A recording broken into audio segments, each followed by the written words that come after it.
우리 옆 사람과 인사하겠습니다. 예배는 생명입니다. 예배는 생명입니다. 예배는 생명입니다. 예배는 생명입니다. 네. 그리고 우리 하나님 앞에 인사할까요? 불러주셔서 감사합니다. 불러주셔서 감사합니다. 감사합니다. 이 자리에 온 것은 우리의 힘과 우리의 능으로 온 것이 아니라 하나님이 주신 마음과 하나님의 발걸음을 인도하심으로 이곳에 온 줄 믿습니다. 아멘. 그렇게 이 시간 이 자리 가운데 하나님의 예비하심과 하나님의 계획하심이 여러분에게 있습니다. 아멘. 할렐루야. 아멘. 확신 있는 아멘을 보여주세요. 아멘. 할렐루야. 아멘. 그러면 은혜 받으시길 간절하게 소망합니다. 아멘. 예. 기도는 위기를 보여줍니다. 기도는 위기를 보여줍니다. 라는 제목으로 말씀을 나누겠습니다. 사랑하는 성도 여러분, 오리가 물에 빠져 죽을 수 있다는 이야기 들어보셨습니까? 너무나 이상한 말이지요. 오리는 저희가 생각하는 이미지로는 저 강물이나 저 물속에서 발버둥 치면서 잘 이렇게 둥둥 떠다니는 그런 모습을 우리는 상상할 수 있습니다. 그런데 그 오리가 물에 빠져 죽는 일이 실제로 일어났습니다. 양승훈 교수가 쓴 책에 나오는 이야기인데요. 양승훈 교수의 동생이 회사에서 뭔가 실수를 했던지 뭔가 잘못을 했던지 뭐 어떻게 됐는지 잘 모르겠지만 좌천이 되어서 저쪽 회사의 어떤 일산의 어떤 구석진 곳으로 발령이 나게 되었다고 합니다.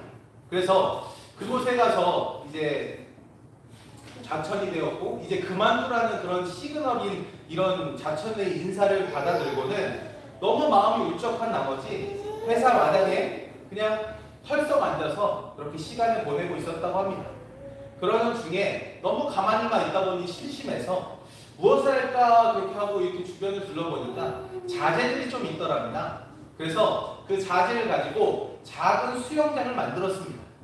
그러고서 이제 수영장을 만들어 놓고 물을 채워놨더니만 너무 좀 허전한 느낌이고 뭔가 텅 빈 느낌이더랍니다. 그래서 시장에 갔더니 오리를 팔길래 오리를 한 마리 사와서 그곳에 풀어놓았습니다.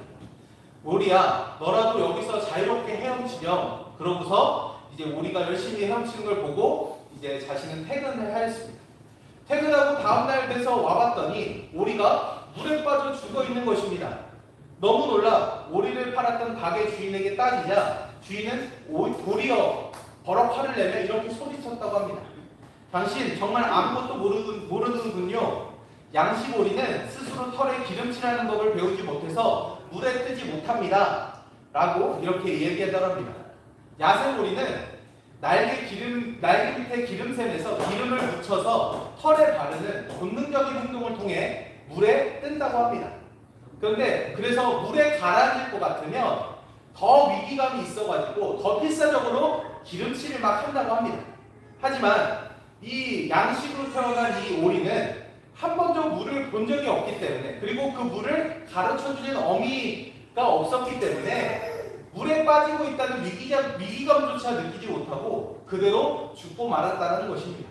이것이 바로 감각을 잃어버린 존재의 비극이라는 것입니다. 사랑하는 성도 여러분, 우리 몸에 있는 통증에 대해 어떻게 생각하십니까? 통증은 괴롭지만 사실 하나님이 주신 놀라운 선물이며 우리를 지키는 경고 시스템입니다. 얼마 전 한센병 환우들의 삶을 다룬 다큐멘터리를 본 적이 있습니다. 예전에 제가 이 부분에 대해서 설교한 적이 있는데 우리가 문둥병, 나병으로 알고 있는 이 병의 가장 무서운 점은 바로 무감각입니다. 감각이 없으니 다쳐도 아픈 줄을 모르고 살이 썩어 문드러져도 고통을 느끼지 못합니다. 그래서 상처가 골마 손가락과 발가락이 떨어져 나가고 자신도 모르는 사이에 죽음에 이를 수 있는 무서운 병이라는 것입니다. 그런데 다큐멘터리에서 한센병을 앓고 있으면서도 유독 오래 사신 분의 이야기가 나왔습니다. 그 비결을 물었더니 온몸의 감각이 다 사라졌는데 유독 한 군데 손등의 작은 점 부위만은 감각이 남아있어서 고통이 느껴졌다고 합니다. 그는 그 작은 통증 때문에 몸의 위험을 감지하고 대처하며 오래 살 수 있었다라고 그렇게 이야기하는 것입니다. 이것은 우리 몸의 다른 현상에서도 발견됩니다. 여러분, 발바닥에 생기는 그 티눈은 어떻습니까? 발가락에 생기는 티눈. 저도 이 왼쪽 발에 왼쪽 새끼 발가락에 티눈이 있는데요. 발톱에 이렇게 자랍니다. 그래서 그게 어렸을 때는 엄청나게 그것 때문에 고통스러웠어요. 이게 땡땡하게 부어서 신발을 똑바로 신을 수가 없고 항상 꺾어 신어야만 했습니다. 그러니까 이런 티눈이 얼마나 고통스러운지. 근데 티눈을 치료하는 방법이 무엇입니까? 거기에다가 이제 냉동 이런 거를 싸가지고 이게 딱딱하게 굳어가지고 이게 감각이 사라지면 그걸 떼어내는 겁니다. 근데 떼어내서 안 생기면 좋은데 또 자랍니다. 또 자라고 해가지고 제가 군대에서도 엄청 고생했던 기억이 있습니다. 근데 티눈이 왜 생기는지 아십니까? 이 티눈이 생기는 것은 같은 부위가 계속 똑같이 압박을 받으면 우리 몸이 이곳은 위험하다는 신호를 받아가지고 그 피부를 단단하게 만드는 스스로를 보호하는 기능이라는 것입니다. 또 이런 부분은 또 있습니다. 목이 쉬어 목소리가 안 나오는 것도 마찬가지입니다. 약한 성대 근육이 더 상하지 않도록 우리 몸이 스스로 소리를 제한하는 보호장치라는 것입니다. 이게 만약에 목소리를 내는데 똑같이 목소리를 계속 내게 하면 이 목이 지금 상하고 있는데 더 상하게 될까봐, 그 더 상하면 이게 회복이 잘 되지 않으니까 우리의 목소리를 내지 않도록 제한한다는 것입니다.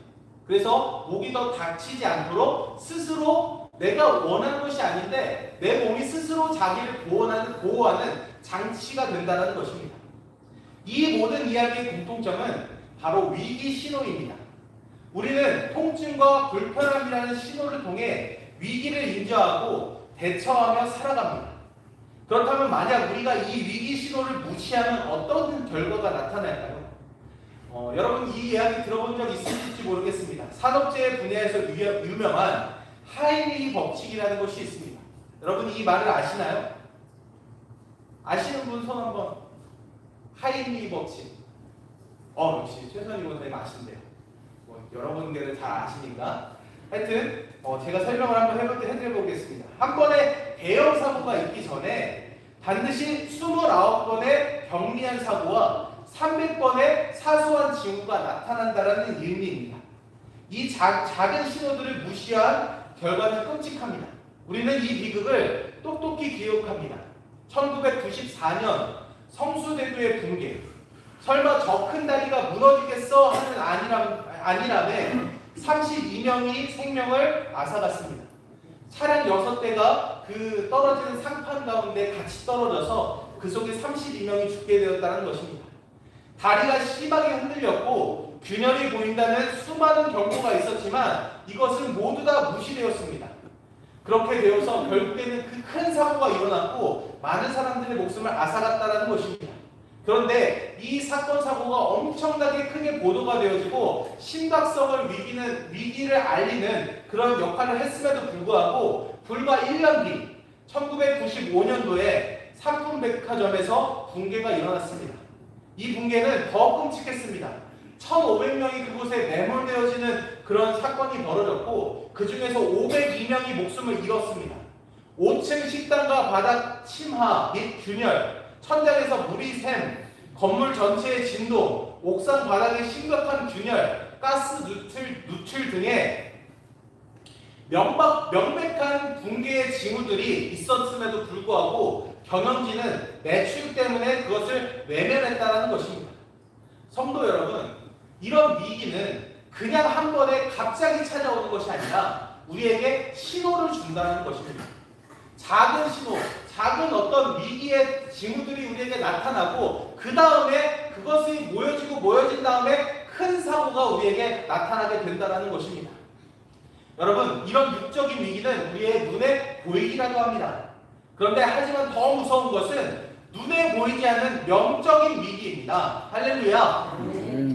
여러분 지금 여러분의 삶에 다가오는 영적 위기를 어떻게 감지하고 계십니까? 혹시 영적인 감각이 마비되어 영혼의 튀는이 막히고 영혼의 기둥에 금이 가고 있는데도 알지 못한 채 살아가고 있지는 않습니까? 바로 이때 우리에게 필요한 영적 감각이 있습니다. 그것이 바로 기도입니다. 할렐루야. 기도는 우리의 영혼의 통증이며 위기를 보여주는 하나님의 확성기입니다. 우리가 기도할 때 하나님은 우리의 간구에 응답하실 뿐만 아니라 때로는 우리가 미처 보지 못했던 영적인 위기를 깨닫게 한다는 것입니다. 내 안에 자라는 교만, 가정에 스며드는 불화, 공동체를 무너뜨리는 거짓과 같은 위기들을 기도를 통해 보게 하시고 그 기도를 통해서 위기에 대처할 수 있도록 주님께서 우리를 도우신다는 것입니다. 여러분, 아브라함이 그 사건의 증인이었습니다. 아브라함이 본토지처럼 아비 집을 떠나 내가 내게 지시할 땅으로 가라 명하셔서 조카 롯과 자신의 아내와 함께 그곳으로 떠나갔습니다. 결국 여러 가지 우여곡절을 겪은 끝에 가나안 땅에 들어갔습니다. 들어가서 이제 하나님이 놀라운 축복을 부어주시는데 그들의 가축이 점점 늘어나는 겁니다. 아브라함의 가축과 롯의 가축이 점점 늘어납니다. 그랬더니 무슨 문제가 생기냐면 이제 그 가축들을 먹이려면 풀이 있어야 될 거 아닙니까? 근데 풀이 하루아침에 자라는 게 아니기 때문에 한번 먹으면 한동안 정말 더 멀리 가서 조금 더 멀리 가서 계속 풀을 먹게 되는 것입니다. 근데 작은 20마리, 30마리일 땐 상관이 없었는데 그게 100마리, 200마리, 300마리 넘어가니까 점점 이 종들이 훨씬 더 멀리 가서 풀을 먹여야 되는 것입니다. 그런데 한 대만 있어도 아브라함의 그 종들의 그 한 대만 있어도 그 점점 멀리 가는 것들이 좀 더뎌질 텐데 두 대가 있으니까 그것이 점점 더 심해지는 겁니다. 처음에는 오전 한나절만 갔다 오면 되는 거리가 이제는 하루 종일 갔다 와도 안 되는 그런 상황이 벌어지는 겁니다. 그러니까 누가 고생을 합니까? 아브라함의 종들과 롯의 종들이 너무 고생을 하는 겁니다. 그러니까 자신들이 좀 편하고 싶으니까 상대방 종들에게 너희들이 좀 더 불편해, 내가 좀 편하고 싶어, 이런 식으로 하다 보니까 싸움이 일어나게 되는 겁니다. 그래서 하도 싸움이 일어나고 하도 싸우니까 결국에는 결단을 내립니다. 아브라함과 롯이 헤어지기로 결단을 내리는 것입니다. 그래서 아브라함이 자 이제 네가 먼저 골라.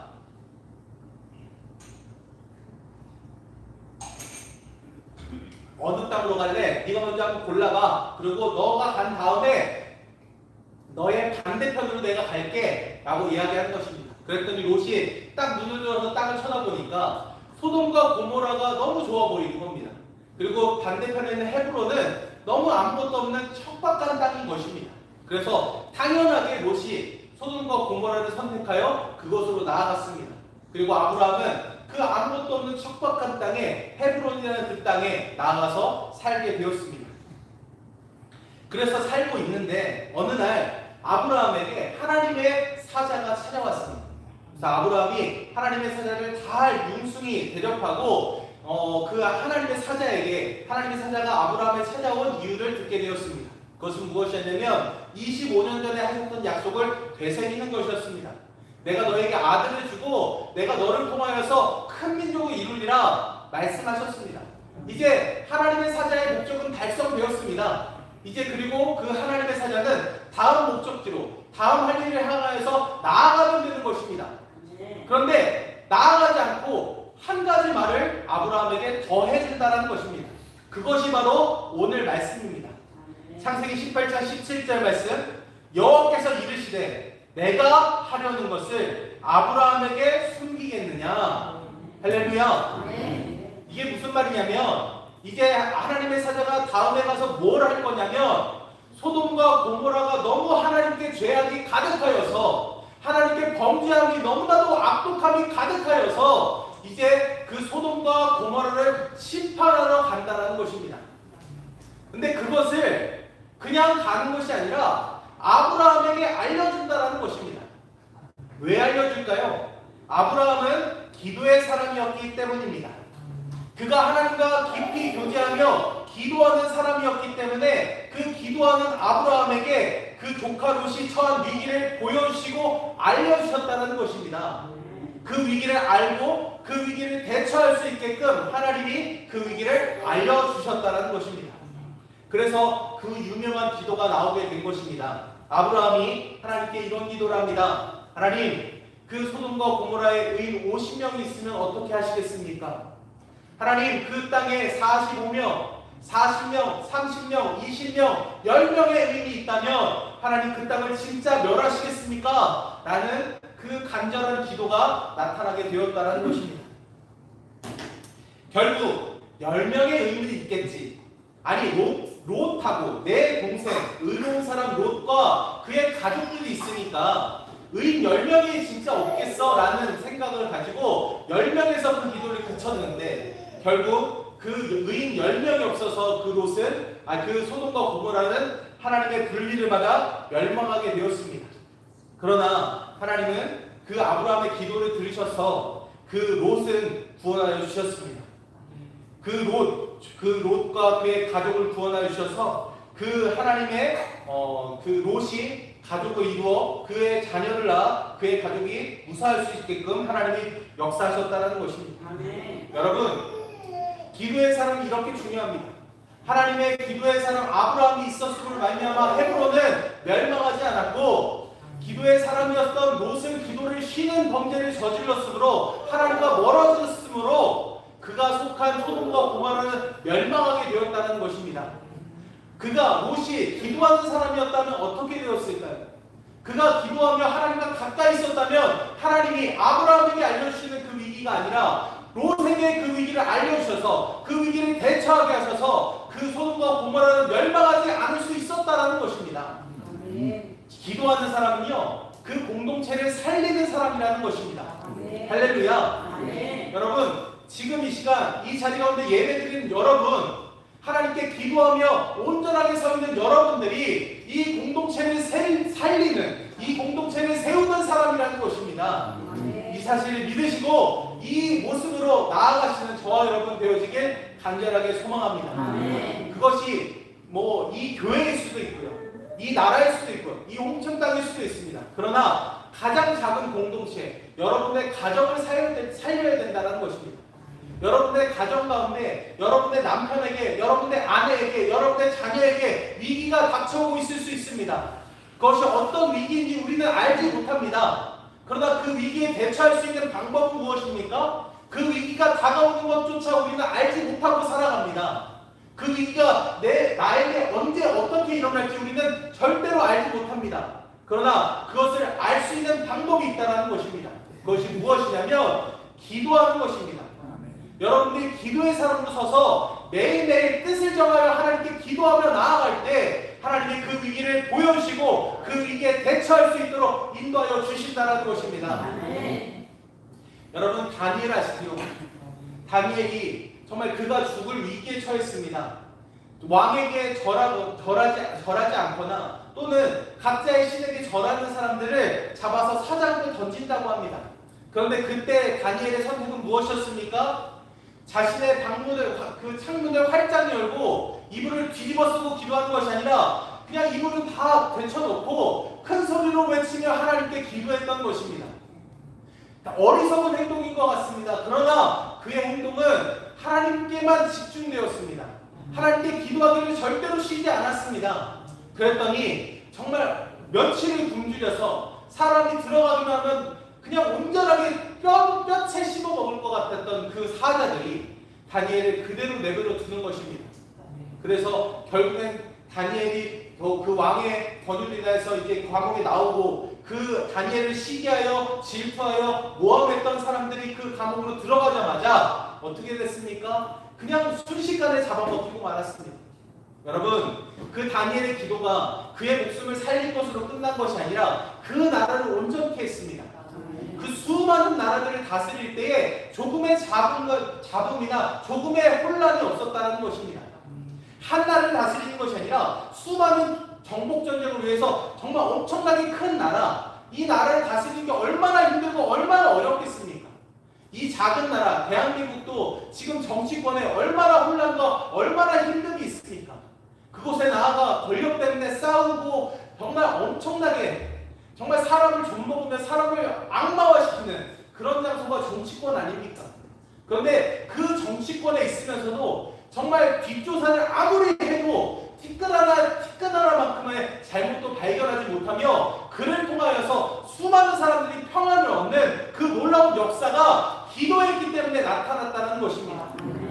여러분, 마음을 정하여서 하루에 3번을 기도했던 다니엘처럼 기도는 못하시겠지만 그래도 새벽에 나와 기도하시든지 아니면 퇴근하고 집에 가서 시간을 정하여 하나님께 기도하시길 바랍니다.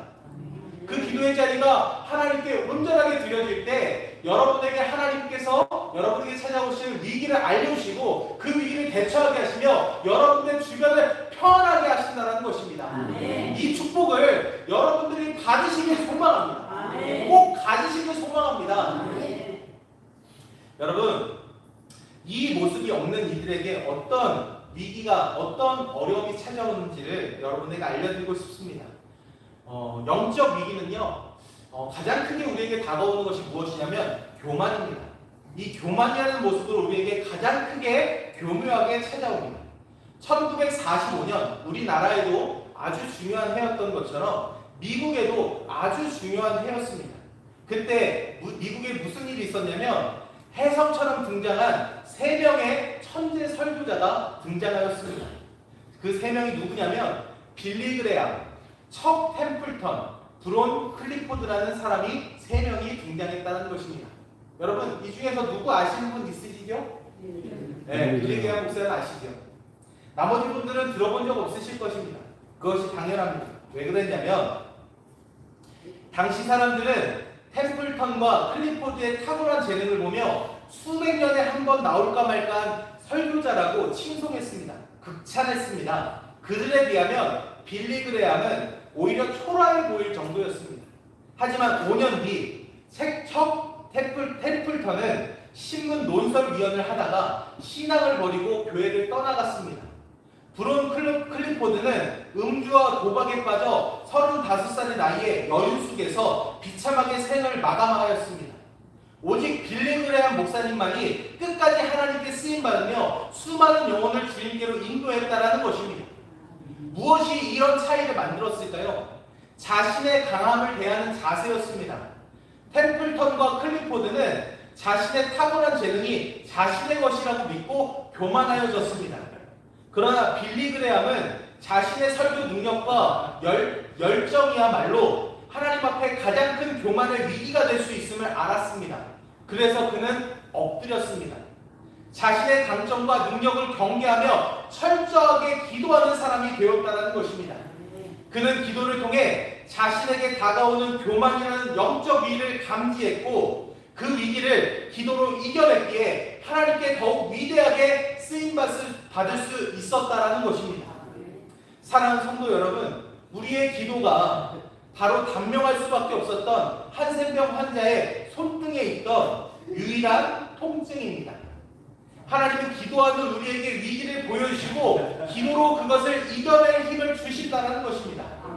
기도하지 않는다면 물이 뜨거워지는지도 모르고 죽어가는 냄비 속 개구리처럼 내 영혼이 무너지고 가정이 깨어지고 공동체가 병들어가고 깨닫지 못한 채 무너져 버릴 수 있다는 것입니다.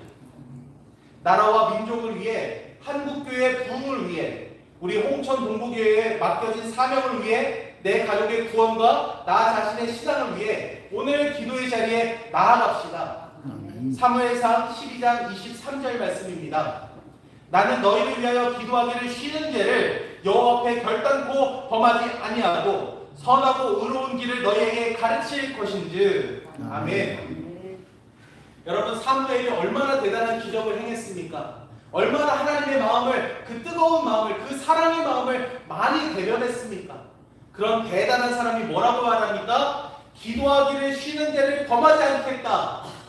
기도하는 것을 쉬는 것이 죄다 라고 우리에게 선포하고 있는 것입니다. 하나님께 기도하는 자리를 벗어나 하나님께 기도하지 않는 삶을 사는 것이 죄라고 우리에게 말씀하고 있다는 것입니다. 여러분, 죄 짓지 마십시오. 하나님께 기도하기를 쉬지 마십시오. 그것이 우리에게 축복이기도 하지만 그것이 도리어 우리가 기도하지 않으면, 기도의 자리를 사모하지 않으면 그것이 우리에게 죄가 될 수 있다는 것입니다. 여러분에게 기도하기를 쉬지 않겠다 고백했던 사무엘처럼 여러분, 기도하는 죄를 쉬지 않고 나아가는, 어떤 위기 가운데서도 넉넉히 이기며 나아가는 저 여러분 되어지길 간절하게 소망합니다. 여러분, 저는 새벽에 새벽 기도를 할 때 큰 소리로 기도를 합니다. 보통 다른 목사님들 보면 조용히 기도하시는 목사님들이 많아요. 근데 저는요, 하나님과 결단했습니다. 왜냐하면 저에게 주신 말씀이 넌 내게 부르짖으라. 내가 내게 응답하겠고 내가 알지 못하는 크고 엄밀한 일이 내게 보이리라. 이 예레미야 33장 3절 말씀을 저에게 주셨기 때문입니다. 그래서 저는 부르짖음을 쉬지 않으려 합니다. 하나님께 큰 소리로 기도하기를 쉬지 않으려 합니다. 그리고 기도할 때 최대한 명확한 메시지로, 방언은 최대한 조금만 쓰고 최대한 한국말로 하나님께 명확하게 정리된 기도를 하나님께 올려드리려고 합니다. 내가 구하는 바가 무엇인지 명확하게 하나님께 올려드리려고 합니다. 그러면 그렇게 기도하고 있으면요, 저에게 정해진 절차가 이렇게 있는데 이렇게 기도하다 보면 하나님이 내가 원래 하지 않았던 기도로 이끄실 때가 있습니다. 그러면 그 기도를 할 때 하나님이 나에게 주신 메시지구나, 하나님이 내가 이것을 알기를 원하시는구나, 하나님이 이 뜻대로 나아가기를 원하시는구나 라는 것을 알게 해주십니다. 그러면 그것을 가지고 또 그것을 묵상하면서 내 삶을 바꾸고 내 삶 가운데 더욱더 그것이 이루어지기를 기도하며 그렇게 나아간다는 것입니다. 여러분, 이것이 얼마나 재미있는지 아십니까?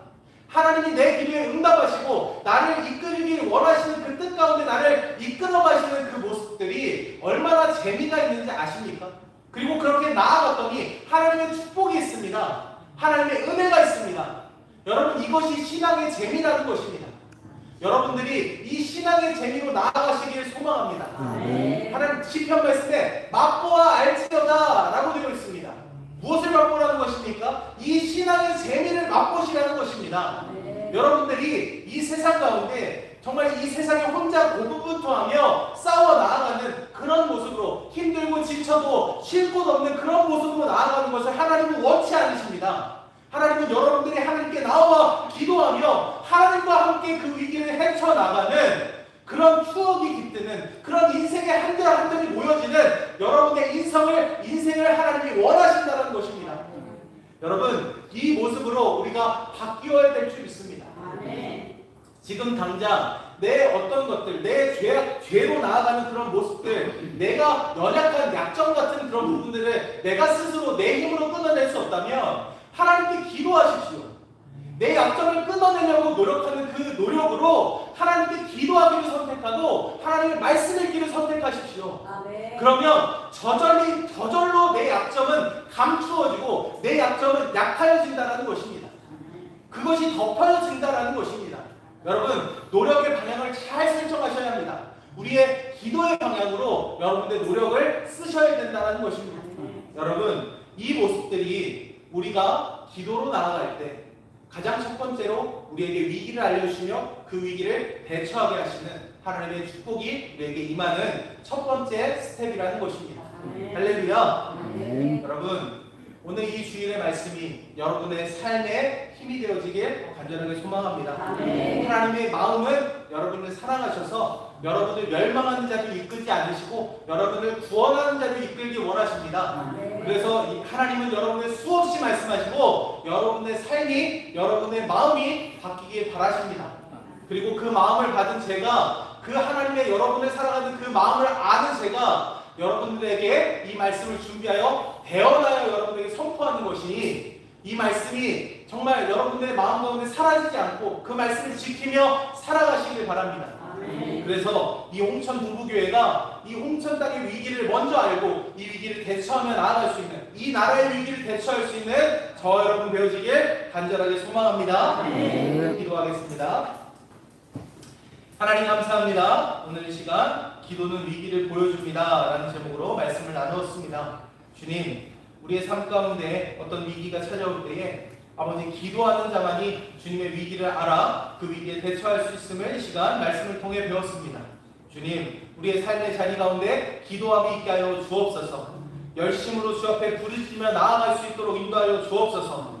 주님과 함께 나아가는 신앙의 재미를 알게 하여 주셔서 주님의 뜻 가운데 살아가는, 주님의 뜻으로 승리하는 저와 우리 귀한 성도들을 되실 수 있도록 인도하여 주시옵소서. 주님께서 이 시간 우리와 함께 하심으로 감사드리오며 예수님의 이름으로 기도드렸습니다. 아멘.